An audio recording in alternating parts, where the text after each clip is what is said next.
What is going on, everyone? My name is Andy. Welcome back to another FPL video, and it's team selection time for game week 31 plus. Yes, not all the games are finished at the time of this video going out, but there's another quick deadline. There's going to be another one after that as well. So these videos are going to come as thick and fast as the game weeks. Really interesting first week. I think we learned quite a lot, and I still think we'll probably learn a bit more over the next few game weeks. So I'm just going to jump into this, go through how my team's done in game week 30 plus, and then take a look at transfers, captaincy, and how my team is shaping up for game week 31 as well. Okay, so this is my team for game week 30 plus so far. I did use my free hit chip, so I'm basically out of all chips now. I've used my triple captain, bench boost, free hit, and my second wild card. So when I show you my game week 31 team in a second, that is it for the rest of the season apart from free transfers. So I'm on 77 so far. There's quite a few asterisks here because they are going to change once the Man City versus Burnley game has finished. I've got 3 players still to go in that game. The Man City boys, just like a lot of people. And 77 is okay. I've seen quite a few of kind of 80 plus, even 100 plus scores. I think one thing to take into account is a lot of people have played bench boost this week. So if you haven't played yours, probably going to skew your kind of game week versus theirs quite a bit. So keep that in mind and don't panic too much if everyone's outscored you.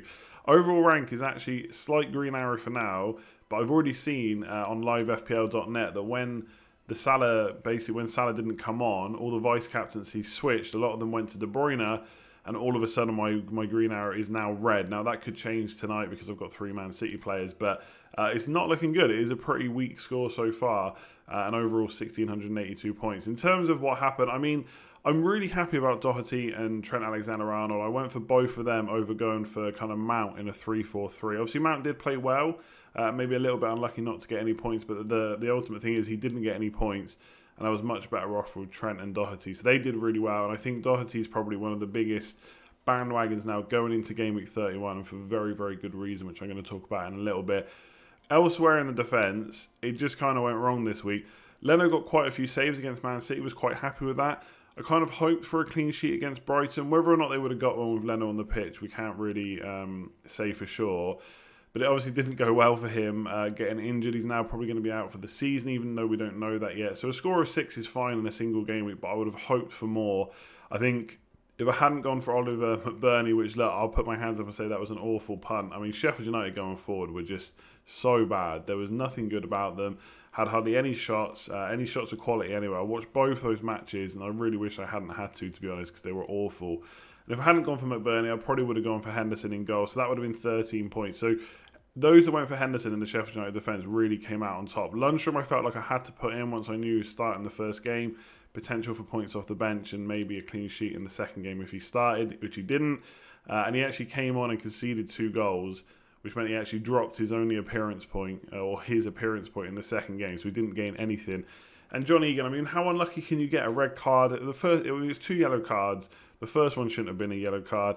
They continued to concede goals after that, so we lost points for that too. So coming in a double game for Sheffield United against Newcastle and Villa, and Egan comes out with 3 points having started both games. I mean, what can you do about that? It's just unlucky. I mean, I did kind of say I was a bit worried about tripling up. Now, obviously, if I tripled up with Henderson, it would have been fine. But one of the reasons was I just wasn't massively... I thought they could get clean sheets, obviously, because they'd done so well. But at the same time, I did mention that Henderson had saved a lot of points, and he did do that in that Aston Villa game. That's why he got so many points. He had so many save points as well in that game. He just couldn't keep them out against Newcastle. And for me, Sheffield United defence just not going anywhere near it now going forward. In terms of the rest of it, like McBurney, awful punt. Like I said, hold my hands up. Aubameyang, absolutely nothing. Probably a bit unlucky not to get anything against Brighton. Fair enough against Man City, but against Brighton, he could have got something. I think he had enough shots, enough good chances to get something there. Grealish, again, just awful, really. Aston Villa not really putting up a huge amount of a fight. They did have a few chances against Sheffield United, like I said. And they did go ahead against Chelsea, but ultimately I just don't think they've got enough there. The problem for them is it's going to take a few weeks to get going. They don't have that time, that luxury to get going again. Obviously, they need to get McGinn up to find kind of fitness and stuff as well. So Grealish didn't go well. The City boys is good, though. I'm obviously annoyed that I didn't captain De Bruyne after saying he was the best, safest, most obvious captain. I still went for the punt on Aguero. He looked extremely hungry when he came on, so I'm very confident ahead of tonight's games if he starts. And I do think there's a chance that Sterling might start as well, so get 2 starts out of him would be nice. So overall, 77 points so far. Plenty of points to come tonight, I hope, against Burnley. But an average week, if I get a green arrow out of this one, I think I'll be happy at this point. So here's my team for Game Week 31 plus. 1 free transfer, of course. I used my free hit. Everyone got unlimited transfers, so you don't get 2 free transfers going into this week. 102.1 million squad rating. I do have 2 million in the bank, so there are plenty of options I have in terms of making a transfer this week and maybe upgrading a player. So we'll start with defence. Now, I've put Leno in goal. Obviously, he's going to be injured for the next game. He's probably going to be out for the rest of the season once we get confirmation from Arsenal. But I've put him into the side because I want to talk about replacements for him. I've got McCarthy. For my own team, I've got McCarthy on the bench. So I could play him. He's playing Arsenal at home this week. Southampton's fixtures are not good, really, especially from a defensive point of view. So I don't necessarily want to have to play him week in, week out. But obviously, he is very cheap. And I could use him as a kind of backup keeper to not have to make a transfer to that goalkeeper position.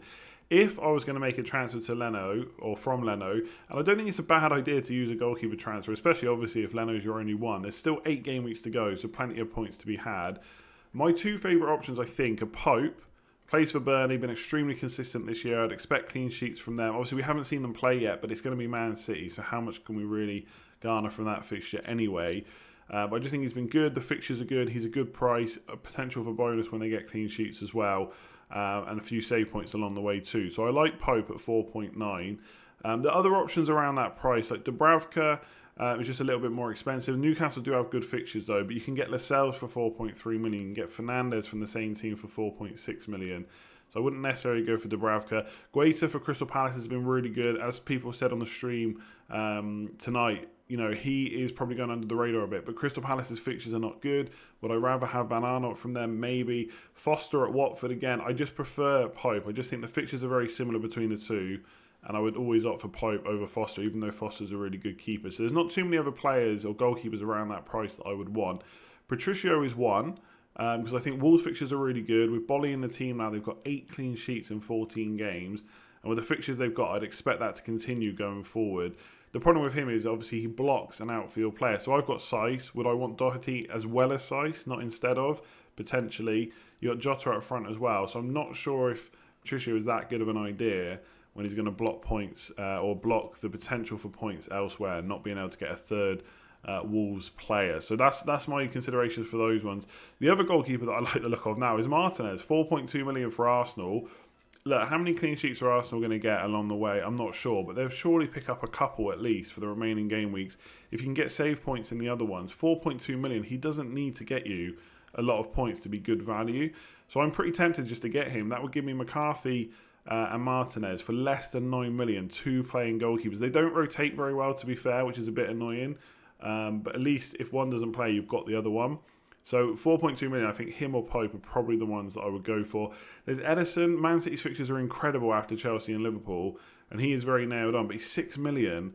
And I just don't know if I want to spend that money, even if it is pretty much a guaranteed clean sheet every week. So that would eat up a lot of my budget. So I could just play McCarthy this week, and that's probably what I will end up doing. But if I go for a goalkeeper switch, I think it probably will just be Pope. I think he's just been so good this year. Burnley are always good for clean sheets along the way. And Patricio would probably be my next favourite if I didn't want another Wolves outfield player. In terms of the defenders I've got, so I'm really happy this week. I think Liverpool now will not be able to win the league against Crystal Palace unless Man City drop points against Burnley, which seems unlikely. So if they don't drop points, if they win that game, then Liverpool can't win the league against Crystal Palace. They're still going to be good from rotation for another couple of weeks. Took a little bit of getting going against Everton. It was a tough fixture. Trent 7 points though, straight out of the blocks with no attacking returns. Just wait until they come. He's going to get some more big scores. So he has to be in there against Crystal Palace. Saiss I just think is such good value. Don't get me wrong, if I could wildcard this team, I'd probably have Doherty instead of Saiss. And I do have the money to make that transfer. But I even think that I'd rather just have both Wolves defenders instead of making the choice between the two. Because Doherty looks great. His recent scores are incredible. It's like 12, 6, 12, 10, 6. 6, I think. Something like that. It's a ridiculous amount of scoring. With that many clean sheets plus their attacking returns down the right, I think Doherty for 6.3 million is great. And I could upgrade Maguire to him. Again, I've got the money in the bank to do it. But I just think Sheffield United looks so blunt in attack. Like, just haven't got anyone to do the damage. They don't seem to want to play Lundstrom either. They're playing Sander Bergen most of the time. Instead, it seems that he didn't get his place back at all. Looking at that Newcastle game. Maybe he will against Man United, we just don't know. But if Man United are going to get a clean sheet, Sheffield United looks like a pretty good one to aim for.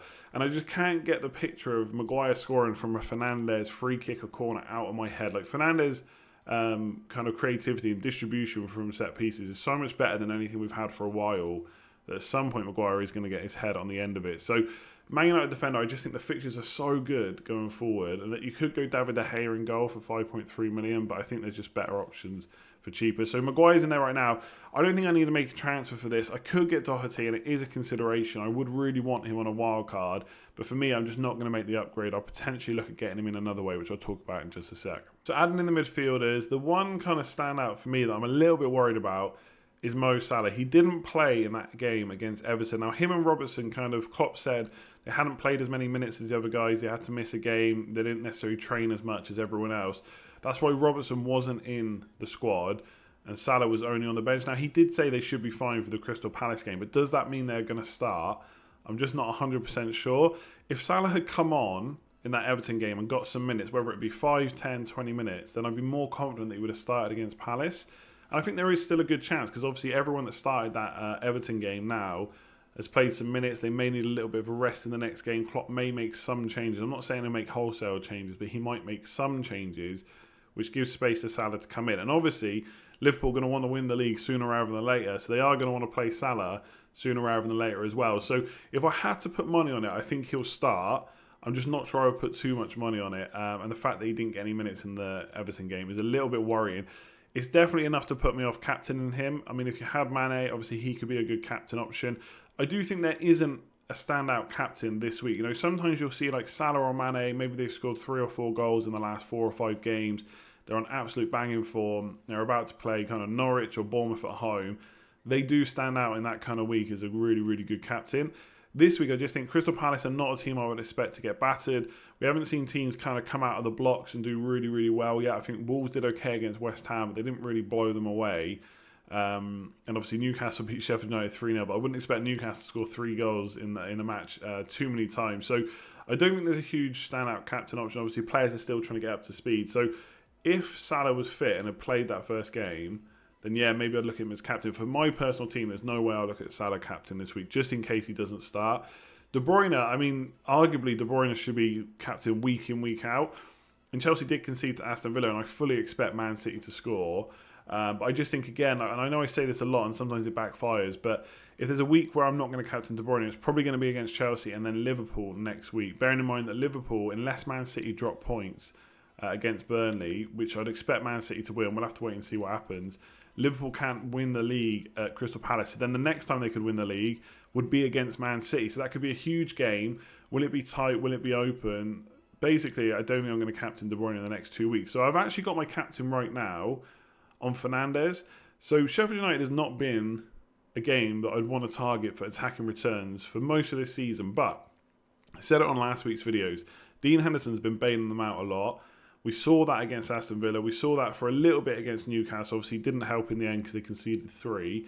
They don't have Dean Henderson for Sheffield United. O'Connell could still be injured, and Egan will miss that game as well. So one of the things with Sheffield United, they've had a very, very solid 11 that they've played pretty much week in, week out. Obviously, Lundstrom lost his place and Berger came in, but generally, that defence has played week in, week out for the whole season. Suddenly, they're missing 3 of those players. Man United already put 3 past Sheffield United this season. And I think they look quite good against Spurs. I mean, Spurs are a much better team than Sheffield United, you could say. But I think Man United did okay. And so Fernandes has been so good since he came in. And I know a lot of that is down to penalties, and he is padding out a lot of his points with the penalties. And Rashford could take one. We saw that he was probably going to take the second one against Spurs if it had been given. But I just think he's been so good on set pieces. He's really the creative outlet. Pogba looked really good as well when he came on. But obviously I'm not going to make that switch. And Fernandes has just been so good, I just can't discount him. And I think Sheffield United are going to be... Really, they haven't started well. 1 draw, 1 loss. I don't think they'll be expecting to get anything against Man United. So heads might be starting to drop a little bit. And they're without some of their main men. So for me, I'm probably going to go Fernandes captain in a week where I think a lot of people will still be drawn to Liverpool players. I mean, it could be a good week to do something different. And I think Fernandes will definitely play. Like, he played 90 minutes, but... he's extremely fit and he does a lot of running in that team, plays as like a number 10 but does defensive work too. So I don't think they're going to bench him against Sheffield United. And there are top 4 places up for grabs maybe for Man United, so they need to start getting some wins under their belt. Martial, people saying he didn't look great, I'd probably agree. I don't think many players looked outstanding this week. But that's the thing with Martial. He can go from one game not looking great at all, and the next game he gets 1 or 2 goals from poaching in the 6-yard box, and suddenly you think he's a great player again. And he has been extremely good value this year. I don't see us playing Greenwood as a number 9 just yet when Martial's still fully fit. So I think he's going to start again. So I'm pretty happy to target Sheffield United in that game. And obviously Man United have got great fixtures going forward as well. So I do have 2 million in the bank. I have considered doing Martial to Son. And Son captain against West Ham could be really good as well. He's another player that I would expect to play minutes most weeks. I don't expect him to get rested too often. But I just can't look past that Sheffield United game. I think it looks really good at the moment, especially with all those players out injured or suspended. So Fernandes captain, I'm really happy to keep Martial. I don't think I'm going to make a transfer for him to Son just yet, although I might regret that. So lastly, adding in the forwards. Now, Calvert-Lewin plays Norwich. Norwich looked awful against Southampton, and I've been guilty of saying this before. Teams have got a lot to play for. They're in the relegation zone. They're going to fight for everything they can to win and get points. And obviously some teams do that. Some teams get themselves out of the relegation. They get really good results for the end of the season. But we should remember those teams are in the bottom because they're awful or have been awful. And the chance of them completely turning that around are not very high, I would say, especially with kind of the interruption that's happened during lockdown. I thought it might actually be good for some teams, but perhaps it won't be.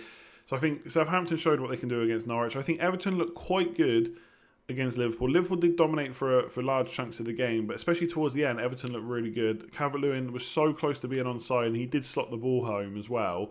I think against Norwich, that could be a really good score. So Everton's fixtures are not great after Norwich. They've got a couple of more difficult fixtures, but then they get good as the season ends. So Calvert-Lewin's been so good this year. I'm definitely keeping him. I mean, Jimenez, what do you need me to say? Mr. Consistent, the postman, always delivers. Bournemouth at home is another really, really good game this week. I actually think, if we're talking about not standout captains, I think I could captain Fernandes. I think I could captain Calvert-Lewin. I think Jimenez is a good captain this week too. Salah, if you thought he was going to start. I think I've got a lot of players that I could captain this week, which gives me hope of points. So Jimenez is great. Jota, I'm not really gone off Jota because I think he's going to keep starting either in a front 2 or in a front 3. He's going to keep starting, I think.